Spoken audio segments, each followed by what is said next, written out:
Voilà, on commence notre cours. Il est dédié à chacun, tous les hommes du cours et toutes les familles et tous les enfants d'Israël pour apporter la Géoula Kepshuto Mamash. Voilà. Amen. Alors, ce cours, on a mis en avant dans l'idée de comprendre un peu plus. Voilà, je ne veux pas juste faire un cours en plus, mais un cours qui nous aide réellement dans notre vie au quotidien. Et l'un des sujets essentiels qui nous perturbe, nous les hommes, c'est les femmes. Notre femme, pas les femmes en général, puisqu'on a appris aussi d'entre les choses qu'on a étudiées, c'est que si Dieu a donné à un homme d'avoir le désir de la femme en général, c'est pour qu'il ait le désir pour sa femme à lui. Voilà. Et ça, c'est ce qui fait que même dans la Géoula, même dans les jours du Mashiach, alors il n'y aura pas de, il y aura pas de cessation de du désir. C'est-à-dire l'homme, il va toujours désirer, mais il ne va désirer que sa femme. Voilà. Si aujourd'hui, l'homme, il peut avoir du Yetzer Hara, désirer autre chose, ça c'est l'exil. D'accord? Mais dans la Géoula, il aura du désir que pour sa femme. Si bien il sera revenu, on sera revenu, nous, chacun d'entre nous, au niveau d'Adam Arishon avant la faute. Et dans ce niveau-là, on va être en conscience, dans une conscience divine tout le temps. Mais pourtant, nous dit le Rabbi, il y aura quand même un désir Gashmi, un désir physique, mais uniquement en fait dans l'ordre de Torah et Mitzvot, c'est bien qu'on sera plus en accord avec ce qui est en dehors de Torah et Mitzvot. Voilà. Et donc le désir sera uniquement dans cette ligne-là. Et c'est vrai pour ceux qui ont souligné avec les sourcils ou quoi que ce soit, c'est formidable. C'est-à-dire qu'en réalité, un homme qui, et c'est ça un peu notre cours aussi, un homme qui est satisfait dans son couple, il n'a pas un désir d'autre chose. Parce qu'il est satisfait. Et d'un certain point de vue, ce que la Torah nous dit, c'est, écoute, débrouille-toi pour être satisfait dans ton couple. Dans ton couple.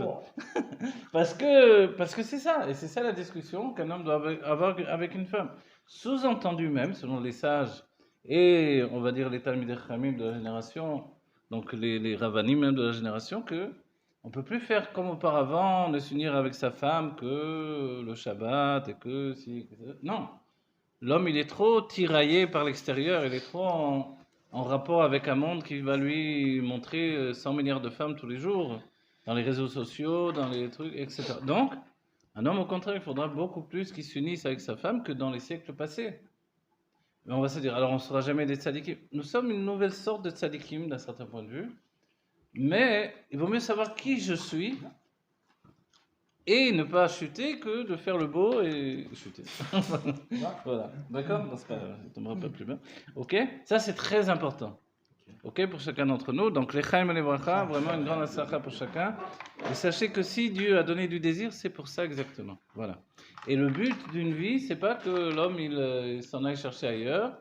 Voilà. C'est pour ça même que le judaïsme permet le divorce, alors que les chrétiens, dans la base, ils interdisent le divorce. Vous voyez? Pourquoi alors on est la religion qui permet le chrétiens, divorce? ils interdisent le Oui, divorce? oui, les chrétiens ils interdisent après le... Chez nous, c'est mitzvah. Parce que justement, un homme doit être désirer sa femme et pas une autre femme. Et s'il en arrive à désirer d'autres femmes, c'est qu'il y a un problème dans le couple. Donc il faut tout faire pour qu'il n'y ait pas cette situation-là. D'accord? Maintenant, c'est vrai que tout de suite, je sais que certains vont me dire, mais la femme, elle n'a pas le même désir que l'homme. Et c'est l'homme qui a le plus de besoins. En fait, c'est ce qui semble, et c'est pas vrai totalement. Simplement, l'homme, il a en lui une nature d'exprimer les choses. Du coup, c'est lui qui va exprimer son désir. Et la femme, elle est plus pudique, elle a plus honte. Si bien que les sages nous diront qu'elle va le faire, elle va le faire savoir, mais de manière discrète. Et puis, beaucoup de choses l'emportent chez elle, la fatigue, la situation, elle n'a pas l'esprit, elle s'écroule plus facilement finalement quand... Donc en fait, il y a un côté chez elle qui fait que, a priori, elle n'a pas de désir dévoilé. Ok?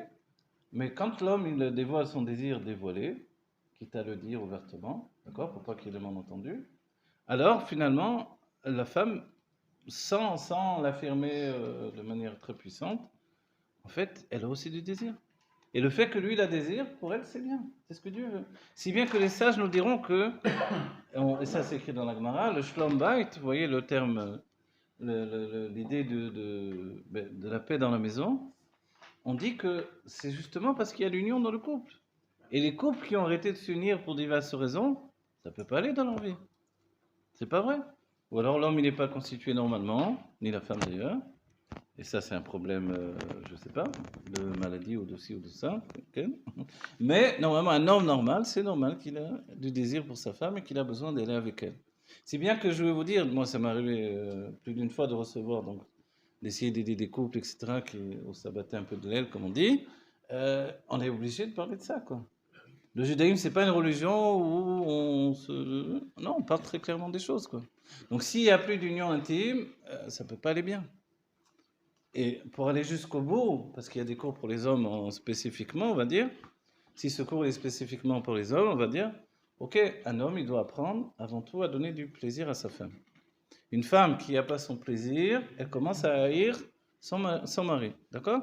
C'est-à-dire que l'homme qui prend rapidement son plaisir et après, la femme, elle reste sur sa faim, comme on dit, ou elle n'a pas elle n'a pas reçu son plaisir, alors elle va commencer à avoir une haine de l'homme. Ben oui. Voilà. C'est normal, égoïste.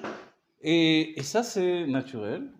Et la Torah, elle nous dit, c'est pour ça que tu ne devras pas, et c'est écrit dans la Ketouba, hein, et qu'on ne doit pas la priver, c'est pas écrit Mefourash, évidemment, mais on ne doit pas la priver de son plaisir. C'est une chose importante que l'homme doit lui donner.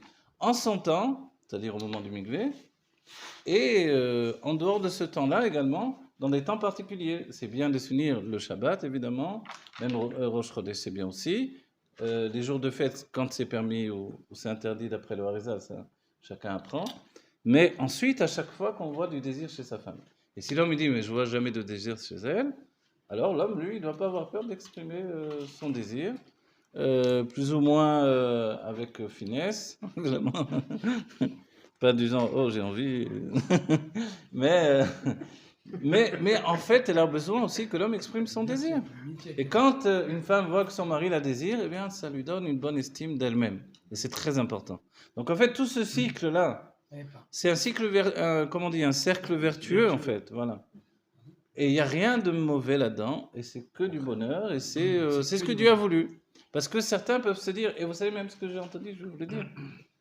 Moi, j'ai entendu des hommes qui m'ont dit, mais moi, quand arrive le mikvé, je saute pas sur ma femme, je me retiens, je suis pas un animal, etc. Je dis, mais attends, qu'est-ce que tu as rien compris au film, alors? C'est sûr que c'est pas évident d'un seul coup comme ça. On est restés séparés pendant tant de temps, arrive le mikvé, puis Tom, il faut s'unir avec sa femme. C'est vrai que c'est pas évident.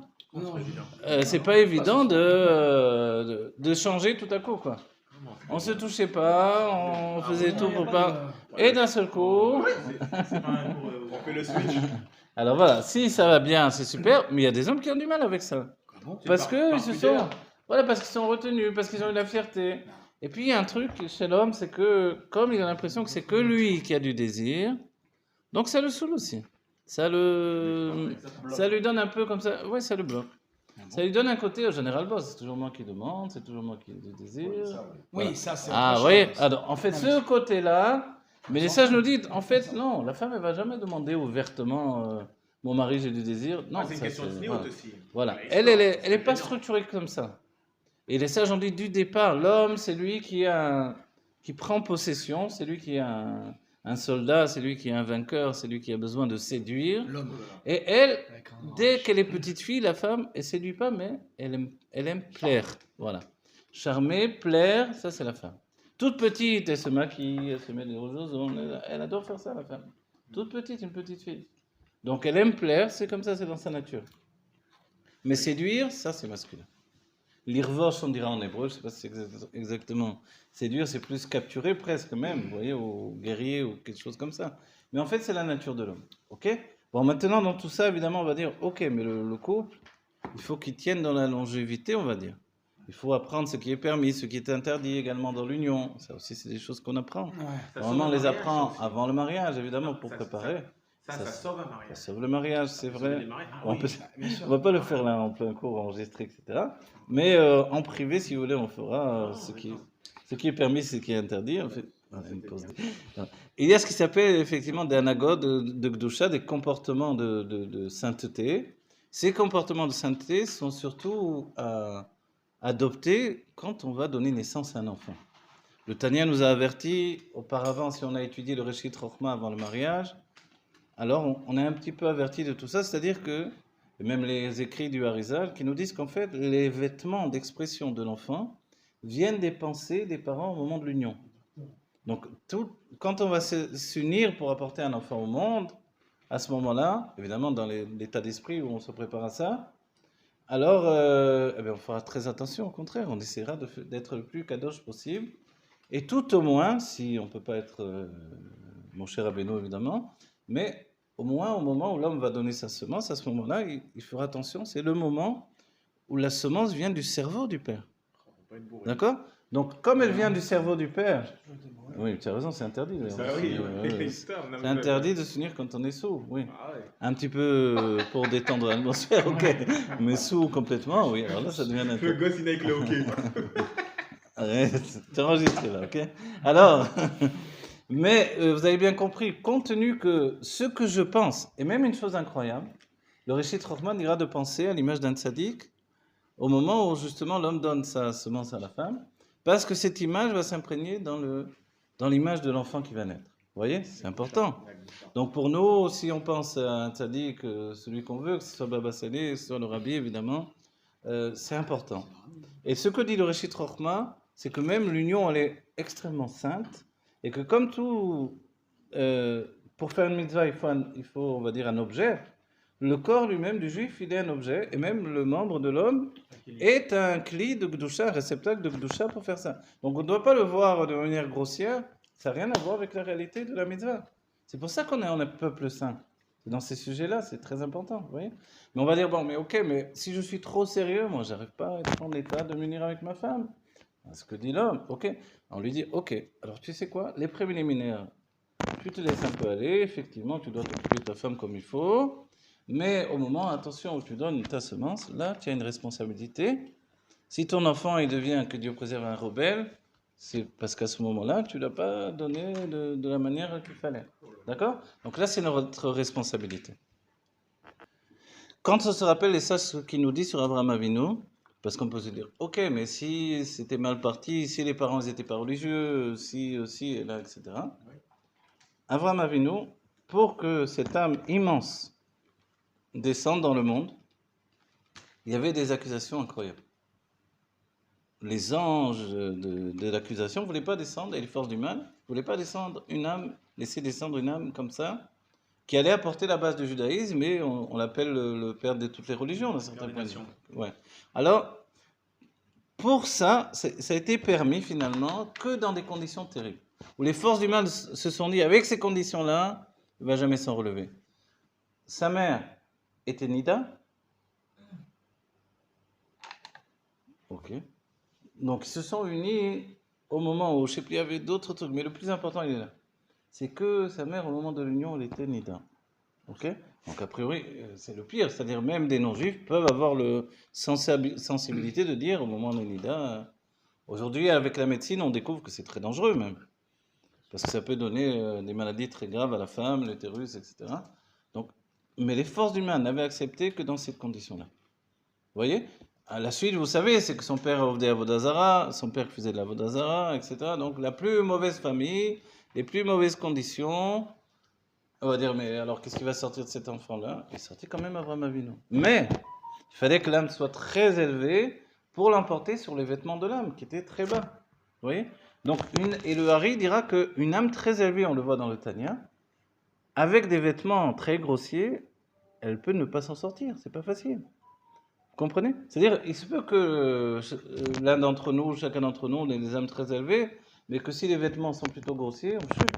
Alors, à la question, si maintenant quelqu'un était un Baal Tshuva, voilà, donc c'était une grosse catastrophe sa vie, sa situation, les rapports, etc. Du moment qu'il a fait Tshuva, il est devenu comme un guerre qui vient de naître, comme une âme nouvelle qui vient de naître, et il se recommence. Et à partir de là, il repart à zéro. Donc en fait, les mauvaises situations de départ, à lui de la racheter par son propre travail. Et c'est ce qu'Abraham Avinu nous a donné comme force. Cette possibilité de sortir à contre-courant, quoi. A priori, si on regarde chacun d'entre nous, dans notre génération, et le Rabbi a dit, si un juif naît et vit dans une famille avec une télévision à la maison, il est appelé Tinok Shenishba, c'est-à-dire un enfant capturé par les goïms, quoi. On n'attend pas de lui qu'il soit kadosh. Donc en fait, on est tous dans ce niveau-là au point de départ. Et si on est comme ça, comment on attend de nous qu'on soit kadosh, etc., saint dans le judaïsme? Alors la réponse, c'est que on attend de nous de voir notre chemin qui vient de nous, de notre propre décision. D'accord? On va étudier après par la suite, qu'est-ce que, on peut déjà le dire maintenant. Le Père va donner un or makif, une lumière, c'est écrit dans les Ktiv Arizal et même dans le Zohar, une lumière qui entoure et qui va donner toute la prédisposition à la Kedusha, à la sainteté. Et la mère, elle va donner une lumière pnimi, intérieure, qui va permettre, selon ce que j'ai vu moi dans le Hari, au contraire de se débrouiller dans le monde. Les kélim du monde viennent de la mère, les kélim de la Kedusha viennent du Père. On pourrait penser le contraire, mais en fait c'est comme ça. Et il nous dit, le Hari, il nous dit que le makif, donc ici c'est ce que le Père va donner, les vêtements du Père, sont plus grands et ils finissent par l'emporter sur ceux de la mère. Vous voyez? Donc en fait, si le Père il était dans la Kedusha, ce sera toujours un plus que si la mère n'était pas dans la Kedusha. Vous voyez? C'est-à-dire qu'à tout choisir, je préfère un Père qui est dans la Kedusha, même si la mère elle est plus simple, elle ne comprend rien, entre guillemets. Voilà. Parce que lui, sa lumière de l'âme, elle est plus importante, elle a plus de force, et elle va l'emporter sur la lumière de la mère. Voilà. Mais si l'homme a les deux, il va se débrouiller dans la Torah des Mitzvot et il va être débrouillard dans le monde. C'est-à-dire qu'il va être capable de faire de l'argent, pour dire les choses, avoir une bonne parnassa, parce qu'il est débrouillard dans le monde, tout en étant également quelqu'un de très doué dans Torah et Mitzvot. Et ça, c'est l'équilibre parfait. Surtout dans nos générations, quoi. Mais si ce n'est pas le cas, alors il faut faire un travail personnel, comme on dit, Nyegiya Atsuma, c'est-à-dire un travail énorme personnellement pour s'en sortir de tout ce qui a été fixé à l'avance. Voilà. La difficulté, on va parler juste une note de Yiboum. Le Yiboum, c'est quand effectivement il y a le frère d'un certain homme qui n'a pas eu d'enfant avec sa femme. Donc il y a une mitzvah pour l'autre frère, pour le frère, de se marier avec sa belle-sœur, pour donner des enfants au frère qui est décédé, en sachant que les enfants qui vont naître ne sont pas ses enfants à lui. Alors techniquement, on dit, mais comment c'est possible, puisque c'est lui qui va donner sa semence. En fait, il faut savoir, d'après le Zohar, que la première union fait que le mari va installer sa semence dans la femme, et s'appelle Uchash Shavik là-bas, là on a un petit peu parlé la dernière fois. Donc il dépose sa semence, et c'est un réservoir d'âme. C'est-à-dire le nombre d'âmes qui est dans ce réservoir-là, il n'y en aura pas d'autres. Les enfants sont comptés à partir de là. Okay? On dit même le Bechor, l'aîné, va laisser de la vie aux autres, donc on lui donne du kavod aussi, on l'honore parce qu'il a laissé de place toujours aux autres. Donc en fait, on va dire, alors ok, mais là dans le Yiboum, qu'est-ce qui se passe?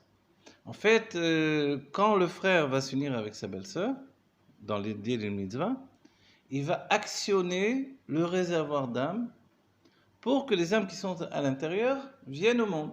Sous-entendu qu'il ne met pas, au monde ses propres enfants. Ouais. Sa semence ne sert qu'à actionner le réservoir d'âme de son frère défunt. Si on dit quelque chose comme ça, alors, ça veut dire que oui, une femme qui n'est pas vierge. Exactement. Oui, alors, la semaine dernière, voilà, on a un peu parlé de ça. Alors donc c'est pas les enfants de la personne. Non, c'est pas comme ça parce que voilà. D'un homme, une femme qui était mariée. C'est parce que le mariage établit que on repart à zéro. Voilà. Et même dans le cas d'une divorcée. Voilà, le divorce également va sortir. Ça annule la précédente le divorce va également sortir le roi. Le réservoir des âmes qui se trouve dans la femme. Le divorce également. D'accord? Et dans justement le hiboum, quand le beau-frère ne veut pas, qu'est-ce qu'elle fait la femme? Elle crache par terre à ses pieds. Dans sa chaussure.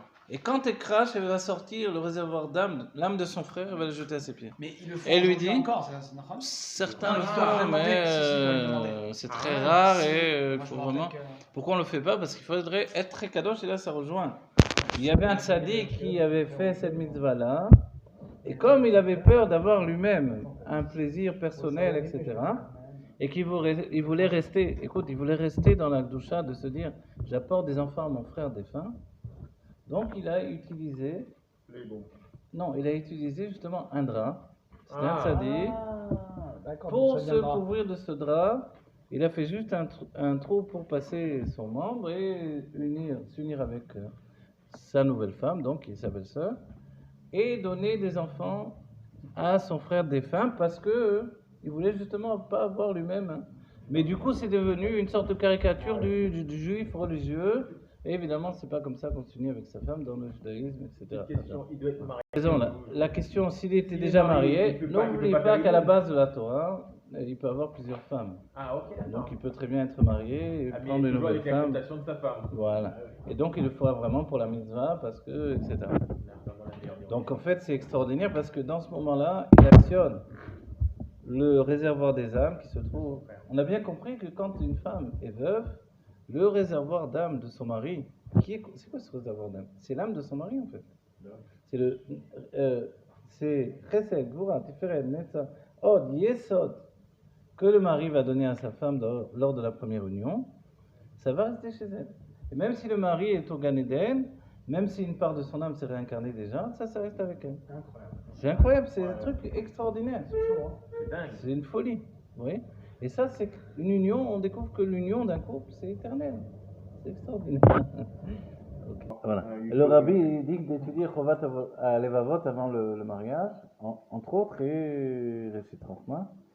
Et là-bas, Chovat Levavot, on apprend le bitachon b'Hashem. C'est-à-dire pas juste la foi dans Dieu, mais la confiance en Dieu. Et la confiance, elle est à un tel niveau, il dit là-bas que même si on ne mérite pas, Dieu peut nous faire un miracle, si on a confiance en lui. C'est-à-dire que on ne peut pas non plus se dire toujours je suis toujours méritant, parce que si je ne suis pas méritant, Dieu ne va pas s'occuper de moi, il ne va pas me donner la parnassa. C'est une torture cette histoire-là. Oui. Donc en fait, Dieu il nous a donné la mitzvah de Pérou, donc d'avoir des enfants, il faut les éduquer, il faut avoir beaucoup d'argent, il faut... Le judaïsme, c'est beaucoup d'argent. Le Shabbat, c'est beaucoup d'argent. Le Shabbat, c'est de minimum de 700 shekels à 1000, à 2000. Et voilà. Et donc, il faut un certain niveau. La parmise va. C'est rien, c'est tout. Voilà. Le Shabbat. La vie quotidienne, sans les fêtes, c'est. Voilà. Donc, en fait, le juif, on dit qu'il aime l'argent. Il aime l'argent. Il est obligé d'avoir de l'argent parce que le judaïsme, ça coûte cher en fait. C'est pas juste de payer son loyer, les charges, c'est que de manger au quotidien et de faire des shabbatot. Ça coûte de l'argent. C'est pas, on lui dit ce qu'il faut en plus. Il faut de la viande, il faut du poisson, il faut de. Donc en fait, c'est un investissement de émouna et de bitachon. Pour une foi très très forte et on doit être sûr que Dieu va nous aider dans toutes les conditions. Une religion qui est basée sur ça. Et d'être sûr, ça nous apporte la réussite et le miracle d'Hachem, même si on se dit qu'on ne mérite pas en fait ce miracle-là. Le rabbi a l'habitude de dire, c'est que quand il y a un jeune couple qui se marie et qu'on voit des problèmes de parnassa, le jeune homme il n'a pas encore un métier, alors le rabbi dit, quoi, Dieu il peut subvenir aux besoins de toute une ville, il ne peut pas s'occuper de ce nouveau couple-là. Donc en fait, des raisons matérielles, ça ne doit pas être un empêchement pour faire un mariage. Mais le rabbi rajoute également le fait que c'est pas obligé de dépenser tout l'argent pour le mariage. Et après de vivre comme des malheureux. Il vaut mieux utiliser l'argent pour qu'ils vivent bien et que le mariage soit plus modeste. Maintenant, on dit souvent, c'est d'après la Kala. Si la Kala, elle veut un mariage de rêve, on ne va pas lui faire un petit mariage mesquin comme ça, évidemment. Il y en a qui sera marié à la Rabano, dans le truc comme ça. Un deuxième, un troisième mariage, ça va, ouais. Le Corona, il a réglé plusieurs fois. Voilà. Il a rendu les gens Et le Corona, on a été plus modeste. Voilà. Il est dit dans les écrits de la Kabbalah, dans le Zohar, que Adam Rishon, avant d'être marié avec Chava, était marié avec une Chava Rishona. Pas une meuf. Chava Rishona. Chava Rishona, on l'appelle Plonit également. Lamed Yud Tav. Voilà, on ne dit pas son nom. Et c'est réincarné dans Léa.